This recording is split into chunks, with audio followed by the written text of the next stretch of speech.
Anni fa, come ha ricordato il Capo dello Stato, moriva Raffaello Sanzio. Molte le iniziative del Ministero dei Beni Culturali per ricordare il grande artista. Maria Rosaria Gianni.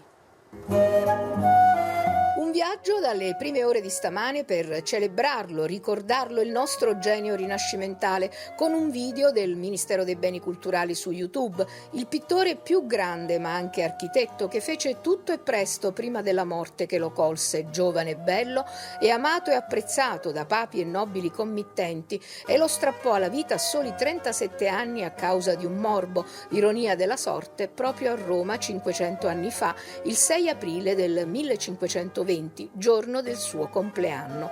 Stamani fiori sulla sua tomba al Pantheon e fiori realizzati dai bambini per dare un messaggio di speranza. Sulla pagina Facebook degli Uffizi da oggi verrà pubblicato uno al giorno, un trittico di video dedicati a Raffaello e alle sue opere, custodite agli Uffizi a Pitti. Capolavori, molti dei quali ai primi di marzo, prestati alla grande mostra alle Scuderie del Quirinale a Roma, insieme ad altri provenienti da tutto il mondo, e chiusa a causa della pandemia appena pochi giorni dopo l'inaugurazione, ma visitabile con un lungo videoracconto per accompagnare i visitatori in una passeggiata fra le sale e fra i 200 capolavori che vi si trovano.